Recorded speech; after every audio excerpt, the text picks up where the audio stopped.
Hello दोस्तों। तो कैसे हैं आप सब। एक बार फिर स्वागत है आपके चैनल एम एन अचीवर पर। आप लोग पता होगा कि अभी हमारी क्लास जो है पॉलिटी की चल रही है, जिसे हम राज्य व्यवस्था कहते हैं। ठीक, आप लोगों ने देखा कि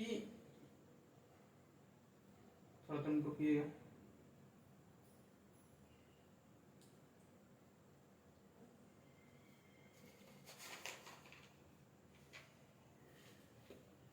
कि हमने आज हम चर्चा जो करने वाले जिस विषय पर वह है स्वतंत्रता का अधिकार।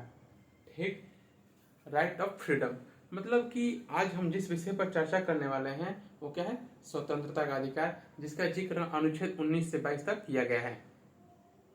हमने पिछले क्लास में जब हम जितने भी क्लास देखे, हमने अभी तक से अध्ययन किए, क्या क्या चीजें अध्ययन कर ली हम लोग जितने भी बेसिक कंसेप्ट थे, प्रस्तावना क्या होता है, संप्रभुता क्या होती है, कौन कौन सी राजनीतिक प्रणालियां होती है, लोकतंत्र क्या होता है, राजतंत्र क्या होता है, उन सब चीजों को हमने जितने भी चर्चाएं थी खाका तैयार कर चुके थे। हम लोग मोटा मोटा हम लोग चर्चा कर चुके थे। लेकिन आज हम जिस विषय पर चर्चा करने वाले हैं उस विषय क्या है कि जी हम लोग क्या पढ़ रहे थे, राज व्यवस्था पढ़ रहे थे। अब राज व्यवस्था पढ़ने के बाद हमने कुछ बेसिक कंसेप्ट बताकर प्रस्तावना के बारे में, उन सभी लोकतंत्र, संप्रभुता, अखंडता, इन सभी शब्दों को जिक्र करते हुए हमने सोचा कि आप लोगों को कहाँ से स्टार्ट करते हैं, मूल अधिकार से स्टार्ट करते हैं। क्योंकि अधिक से अधिक प्रश्न पूछे जाने की शंका किससे होती है, मूल अधिकार, नीति निर्देशक तत्व और संसदीय प्रणाली से।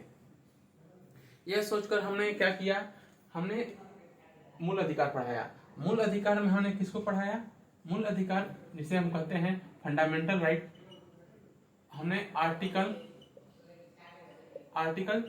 14 तक पढ़ाया, आर्टिकल 14 से 18 तक हम पढ़ा चुके थे, जिसमें क्या कहा गया है, समानता का अधिकार। ठीक, राइट ऑफ इक्विटी, समता का अधिकार। ठीक, समानता का अधिकार, समानता का अधिकार, राइट ऑफ इक्वलिटी। ठीक, उसमें हमने कहा पढ़ा आर्टिकल 14, 15, 16, 17, 18, 19, 18 तक पढ़ चुके थे। ठीक, तो 18 तक हम पढ़े थे। जैसे कि हमने आर्टिकल 18 पढ़ा, उसमें आरक्षण के जैसे कि और सारे आर्टिकल में 16 पढ़े, तो 16 में पढ़े, 15 भी पढ़े। उन सभी आर्टिकल को जोड़ते हुए देखा कि कहाँ पर कैसे अधिकार दिए जाते हैं, आरक्षण क्या होता है। अभी आरक्षण पर हमने विस्तृत चर्चा नहीं कर पाए। ठीक, और आर्टिकल 14 में जैसे कहा गया है विधि का शासन।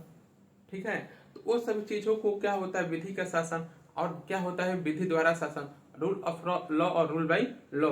इन सभी विषय पर हम चर्चा कर चुके थे। आज हम जिस विषय पर चर्चा करने आए हुए हैं वो विषय स्वतंत्रता का अधिकार। देखिए क्या है कि निम्नलिखित की स्वतंत्रता के संदर्भ में 6 अधिकार संरक्षण है। मतलब कि इसमें क्या है, स्वतंत्रता के अधिकार के अंतर्गत आर्टिकल 19 से 22 के अंतर्गत 6 अधिकार। ऐसे तो 6 अधिकार इस पे किया जा रहा है। आर्टिकल 19 के अंतर्गत कितने अधिकार संरक्षण है, आर्टिकल 19 के अंतर्गत 6 अधिकार।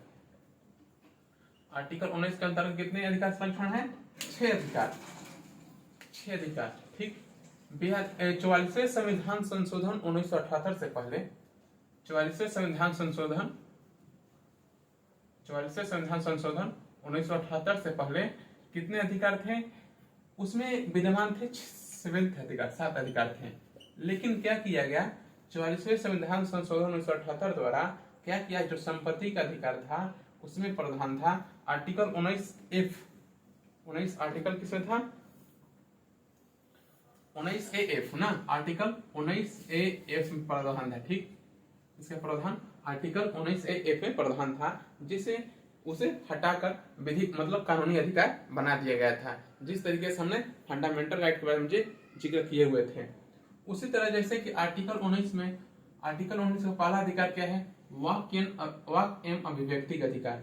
मतलब कि हम लोग इस वाक्य एवं अभिव्यक्ति कहने का तात्पर्य क्या है कि इसके तहत प्रत्येक नागरिक अपने विचारों और भावनाओं को प्रकट करने का अधिकार।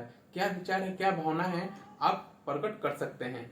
लेकिन अभी हम इस पर जब आगे, बस हम आर्टिकल 19 से 22 के बारे में बता रहे हैं, क्या क्या पढ़ेंगे जब हम वाक्य एवं अभिव्यक्ति, जैसे कि हम आर्टिकल 19 जब पढ़ेंगे तो हम उस पर विस्तृत चर्चा करेंगे, वाक्य एवं अभिव्यक्ति क्या होती है, प्रेस की स्वतंत्रता क्या है, हमारी क्या स्वतंत्रताएं हैं, जो कि और सारी राष्ट्रीय ध्वज पर जितने भी मामले हैं, नवीन जिंदलवाद, श्रेया सिंघलवाद, अनुराधा भासीनवाद, ये सभी मामले हैं इन सभी मामलों पर जिक्र करते हुए इन मामलों में क्या निर्णय था और किस तरीके से हमारे हमारे जो संविधान है और संविधान और स्वतंत्रता का अधिकार है, जो हमारा मूल अधिकार है, वो किस तरीके से विस्तृत होते चला गया, इन सभी चीजों पर चर्चा हम लोग करेंगे। ठीक, तो वही बात है कि पहले अधिकार में क्या था, वाक्य एवं अभिव्यक्ति का अधिकार, अर्थात अपने विचारों को, अपने भावनाओं को प्रकट करने का अधिकार। ठीक, सम्मेलन करने का अधिकार, हम लोग क्या है, किसी भी तरीके से किसी भी चीज को खारिज करने के लिए हम लोग क्या कर सकते हैं, सम्मेलन कर सकते हैं।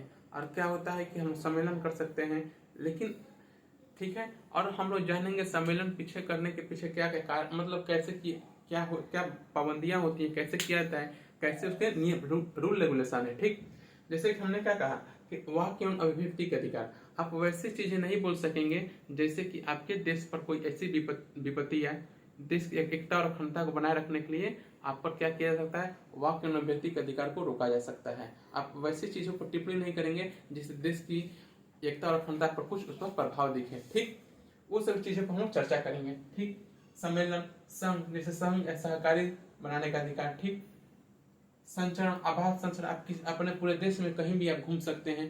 ठीक, इसी के आधार पर हम लोग क्या करेंगे, मेनका गांधी मामला का जिक्र करेंगे। मेनका गांधी मामला क्या था, उस पर क्या सुप्रीम कोर्ट ने सुनवाई दी। आप कहीं भी पूरे देश में कहीं भी निवास करने का अधिकार। वृत्ति मतलब कि आप कहीं भी किसी देश में व्यापार करने का अधिकार, आप किसी भी कहीं भी देश में रहकर व्यापार कर सकते हैं। वहीं अगला देता है कि उसी तरीके से आर्टिकल 20 से प्रावधान है कि अपराधों के लिए दुष्सिद्धि के संबंध में संरक्षण। अगर कोई व्यक्ति अपराध करता है तो कौन उसे अपराध के तहत कैसी सजा दी जाएगी, सजा देने की प्रक्रिया क्या है, तथा उसके पास कौन से अधिकार हैं। ठीक, अगर कोई और पुलिस उसके पास उसे गिरफ्तार करने के लिए आती है तो उसे गिरफ्तार करने से पहले वो पुलिस से जो कानून है, कानून से कौन कौन से उसके पूछने का अधिकार है, क्या प्रक्रियाएं हैं, उन सभी चीजों के बारे में जिक्र करेंगे आर्टिकल 20 के अंतर्गत। वहीं प्राण एवं दैहिक स्वतंत्रता का संरक्षण, जो प्राण एवं दैहिक स्वतंत्रता जो है, जैसे कि हम लोग जानते हैं जिसे निजता के अधिकार के नाम से जानते हैं हम लोग, इसे भी निजता का अधिकार। ठीक, आप लोगों को लगेगा कि जो आप नींद क्या होता है, सोने का अधिकार जो है हमारी क्या है, निजता का अधिकार है। अगर आप सो रहे हैं, आपको कोई जगा देता है, कोई आपको डिस्टर्ब करता है, तो समझ लिया आपके अधिकारों का हनन करता है। आप उसके अधिकार हनन के तहत आप कहाँ जा सकते हैं, अनुच्छेद 32 के तहत सुप्रीम कोर्ट और अनुच्छेद 226 के तहत हाई कोर्ट जा सकते हैं। ठीक, उसी तरीके से इसमें निजता के अधिकार के अंतर्गत बहुत सारे अधिकार अंतर्गत आते हैं। उन सभी चीजों को हम पूरा लिस्ट दे देंगे कौन कौन से अधिकार आते हैं। ठीक, अब आता है प्रारंभिक शिक्षा का अधिकार। इसे क्या किया गया, इसे 82वें संविधान संशोधन, सही याद कर पा रहे हैं, उम्मीद है कि 82वें संविधान संशोधन इसे 1908 में शामिल किया गया। ठीक, और इसे प्रभावी बनाने के लिए उसे 2010 में एक कानून भी बनाया गया। ठीक, तो कौन से कानून है आप लोग कमेंट बॉक्स में करके बताइए, कमेंट करके बताइए, और नहीं तो हम उसका जब आर्टिकल 21A पढ़ेंगे उस पर विस्तृत चर्चा करेंगे।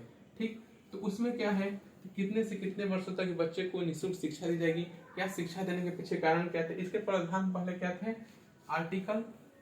आर्टिकल 45 जो कि DPSP का भाग है, राज्य के नीति निर्देशक तत्व का भाग है। ठीक, तो प्रारंभिक शिक्षा का अधिकार किसमें है, आर्टिकल 21A में। ठीक, कुछ दशाओं में गिरफ्तारी और निरोध के संरक्षण, वही हमने क्या समझाया था कि आपके साथ कौन से ऐसे अपराध है करने के, इसमें क्या था कि दुष्सिद्धि के संबंध में संरक्षण। ठीक, तो दुष्सिद्धि संबंध संरक्षण, आपके तक कोई अपराध किए, आपके तक किस प्रक्रिया कैसे दंडित किए जा सकते हैं, किस तरीके से दंड किया जा सकता है, किस तरीके से कैसे कौन सी प्रक्रिया है जैसे दंडित किया जा सकते हैं, क्या एक ही अपराध के लिए आपको एक या एक बार से अधिक दंड दिया जा सकता है। ठीक, अगर मान लीजिए कोई अभी आपने अपराध किया, ठीक, उस अपराध के प्रति कोई कानून नहीं बना हुआ था, जैसे भूत लक्ष्य प्रभाव, कानून का प्रभाव, तो क्या उसके भूत लक्ष्य प्रभाव क्या होते हैं, इन सभी चीजों के बारे में हम चर्चा करेंगे। वही क्या होता है कि कुछ दशाओं में गिरफ्तारी और निरोध से संरक्षण, मतलब कोई व्यक्ति आपको कोई मतलब पुलिस आपको गिरफ्तार करने आई और गिरफ्तार करने से पहले आपके पास कौन कौन सा अधिकार है, एक चीजें जानने का अधिकार क्या है, हमारे आर्टिकल 22 में प्रावधान किए गए हैं। ठीक, इस सभी हमने जाना। आर्टिकल 19 से 22 के अंतर्गत हमें क्या चीजें पढ़नी है। अब हम पढ़ेंगे आर्टिकल 19। स्टार्ट क्या करेंगे, आर्टिकल 19। आइए आर्टिकल 19 को पढ़ते हैं, इसे लिख लीजिए।